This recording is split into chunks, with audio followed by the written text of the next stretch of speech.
Imagine this. You're walking through your local Target or Walmart, browsing the aisles for a new pair of sneakers, maybe picking up a new toy for your kid, or grabbing some parts to fix something at home. Everything feels normal until you check the price tag.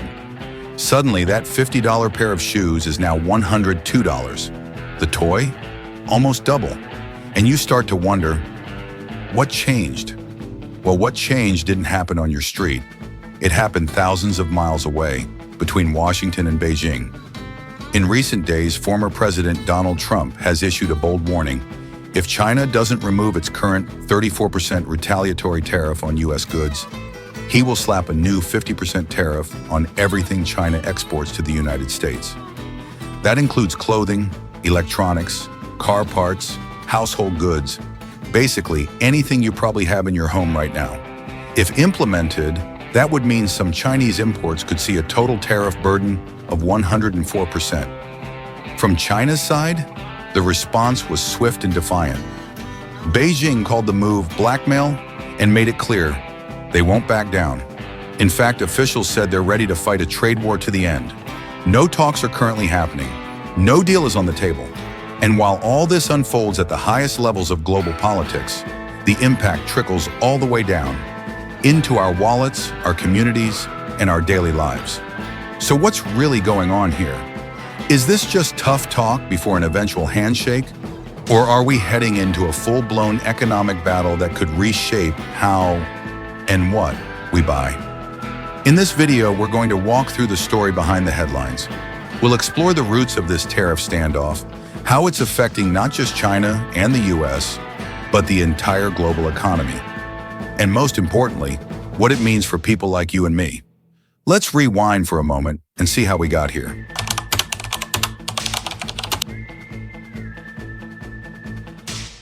You might be thinking, okay, tariffs, trade wars, but how does this actually affect me? Here's the thing, these numbers we're hearing, 50%, 104%, they're not just abstract policy talk. They show up on the price tag of your next pair of sneakers, your child's birthday gift, or even your phone upgrade. Let's take a pair of shoes, for example. Right now, maybe you'd pay $50 for a solid, no-frills pair made in China. But with a 104% total tariff, that same pair could shoot up to over $100 without any change in quality. No special edition, no fancy tech, just more expensive. And it's not just shoes, toys, electronics, tools, light fixtures, things we don't always think about but rely on every single day. Even something like a basic smartphone cable, which might cost $10 today, could jump to $20 or more. Now I know, 10 bucks here, 50 there, it doesn't seem catastrophic, but for millions of middle-class families, especially those living paycheck to paycheck, it adds up fast. It's not just about luxury items. It's everyday essentials quietly getting pricier, week by week. And it's frustrating because it's not something you choose. You don't get to vote on tariffs when you're at the checkout line. You just feel the result in your grocery bills, your Amazon cart, your kids' school supplies. Personally, I think that's what makes trade policy feel so distant and yet so real. You're not sitting at the negotiation table, but you're paying the price. So when we hear about economic pressure or leveling the playing field, we should ask, at what cost and for whom? But here's where it gets even more interesting. While American families are absorbing these rising costs, other countries in Asia are quietly watching and moving. Let's talk about what Japan, Vietnam, and South Korea are doing right now.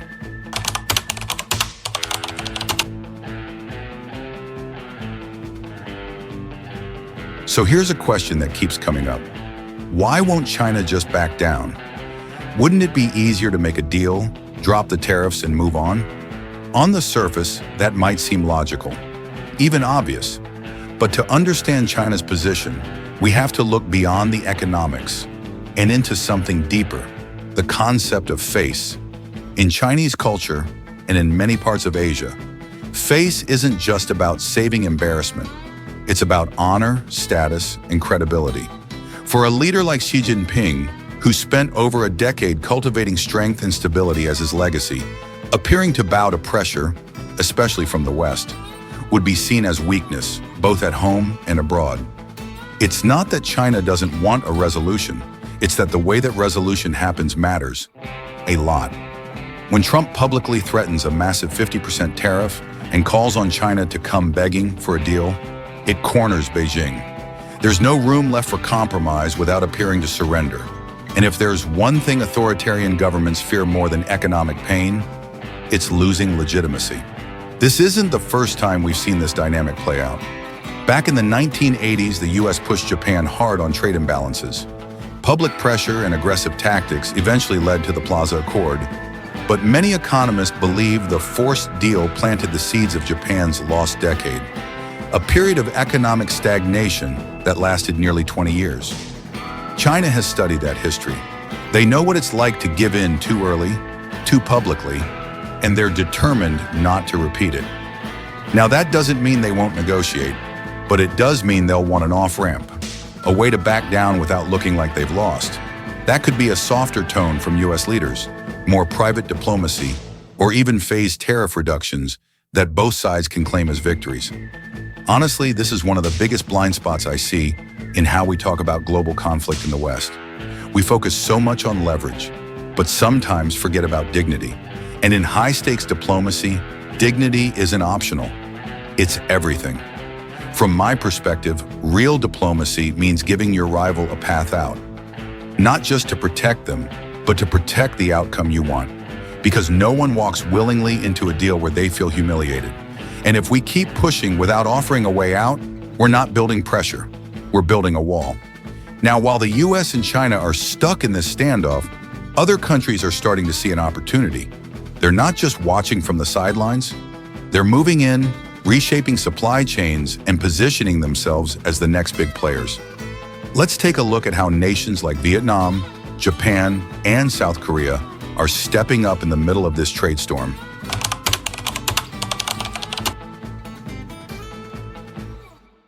While all eyes are on Washington and Beijing, there's a quieter and more personal front line in this trade war. It's not filled with diplomats or CEOs. It's made up of small business owners, farmers, and local manufacturers across the United States. People who never asked to be part of a global standoff, but are paying the price anyway. Let me tell you about Kevin. He runs a small hardware store in Ohio, the kind of place where customers still know him by name. Most of the tools he sells are made in China, not because he wants to cut corners, but because that's what's available and affordable. But since tariffs started climbing, Kevin's costs have jumped.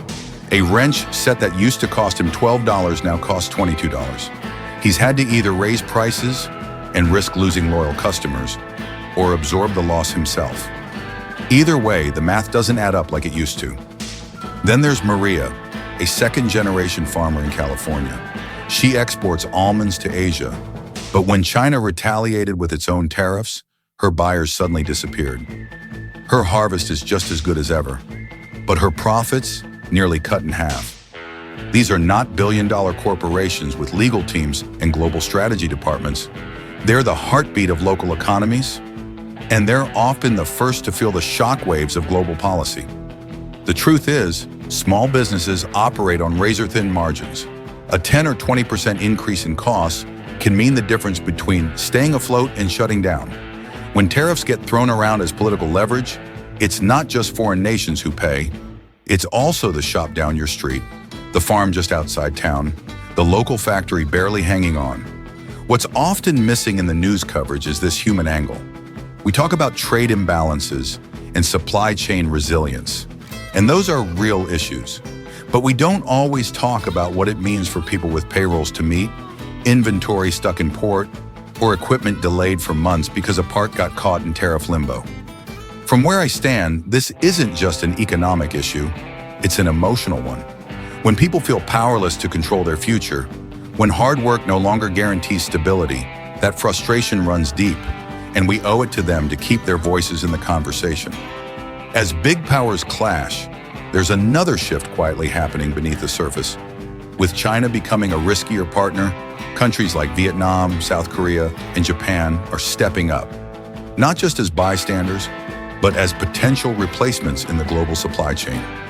Let's dive into what these nations are doing right and how they might reshape the trade landscape moving forward.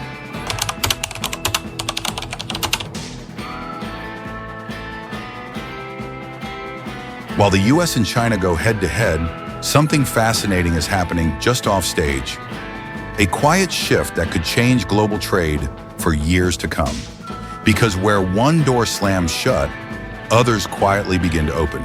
Countries like Vietnam, Japan, and South Korea are wasting no time. They see opportunity in the uncertainty, and they're moving fast to fill the gaps left by the US-China standoff. Take Vietnam, for example. Over the past 5 years, it's transformed into one of the fastest-growing manufacturing hubs in the world. Companies like Nike, Apple suppliers, and even furniture brands have started shifting production there to avoid tariffs and reduce their dependency on China. Vietnam's exports to the US rose by more than 30% in the first year of Trump's original tariffs alone. And it's not just Vietnam. South Korea, already a tech powerhouse, is deepening trade ties with the US through deals focused on semiconductors, batteries, and electric vehicles. They're playing a long game, betting that stability and innovation will make them indispensable partners in a new era of global supply chains. Japan, meanwhile, has been quietly reinforcing its role as a reliable trading ally. They've invested heavily in diversifying supply chains, creating new regional trade agreements, and pushing for more automation to handle labor shortages. Japanese companies are positioning themselves not just as manufacturers, but as strategic problem solvers for Western partners, seeking consistency. I think what's really striking here is how strategic these moves are. These nations aren't reacting emotionally, they're calculating, studying the US-China dynamics, and offering themselves as alternatives that are stable, scalable, and less politically volatile. From a global perspective, this could be the beginning of a real realignment. Not an overnight shift, but a slow rewiring of the world's production networks. Instead of one dominant supplier, China, we might see a more balanced ecosystem spread across Southeast and East Asia. But let's not sugarcoat it. These transitions aren't simple. Infrastructure, labor costs, regulations, they all vary. And while countries like Vietnam are rising fast, they're also facing growing pains, from power shortages to workforce limitations. Still, this moment shows us something powerful. The global economy adapts. When one piece of the puzzle becomes unstable, others will reshape to fill the space. To me, that's both fascinating and hopeful, because it reminds us that no single nation, no matter how powerful, holds the world economy hostage forever.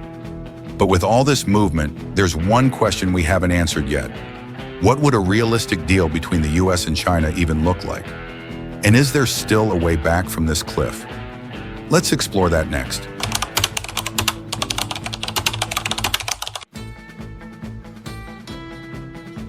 So here's the million-dollar question. Can there still be a deal between the US and China, or have we already gone too far? It's easy to feel cynical. After all the tariffs, accusations, and years of rising tension, a handshake between Washington and Beijing seems more like wishful thinking than reality. But if history teaches us anything, it's this. Even in the tensest moments, diplomacy has a way of sneaking back in, if both sides are willing to give just enough. Let's talk about what a realistic deal might actually look like.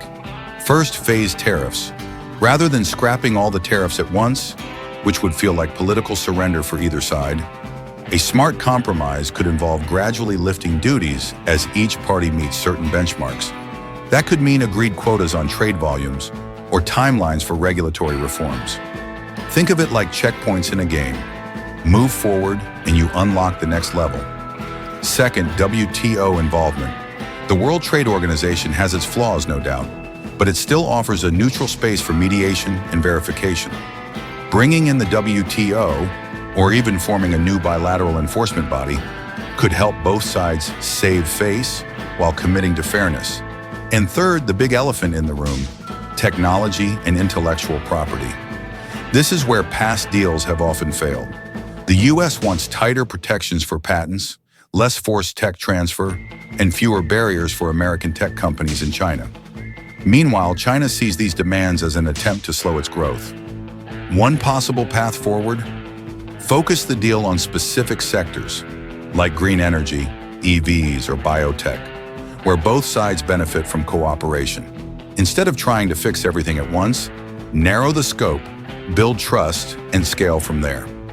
It's worth remembering that even the most successful trade deals, like NAFTA or the USMCA, took years of painful negotiation, multiple drafts, and a lot of political courage. This wouldn't be any different. From my perspective, a good deal doesn't mean one side wins. It means both sides walk away with something they can defend to their people and a foundation to avoid future conflict. Because here's the truth. Without a roadmap back to dialogue, we're not just looking at tariffs. We're looking at a fractured world economy where trust erodes and cooperation becomes impossible. But even now, there's still time to shift course, if leaders are willing to think long-term, not just election to election. Which brings us to our final chapter. What all of this means, not just for global markets, but for you, your job, your costs, your future. Let's zoom out and look at the bigger picture.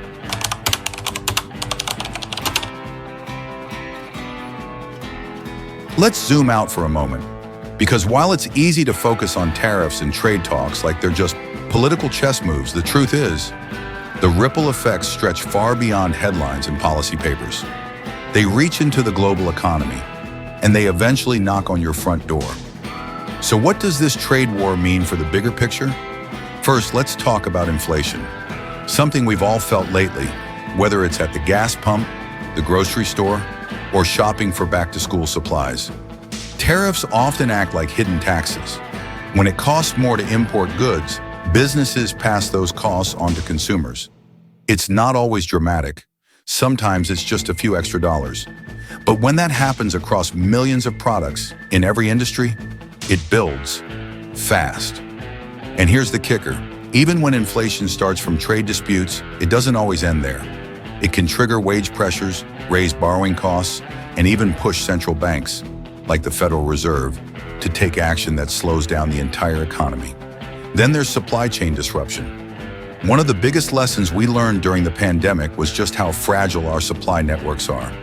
When one country locks down, or when goods are stuck at a port due to trade barriers, the entire system slows. Imagine a factory in Illinois waiting on parts from Shenzhen.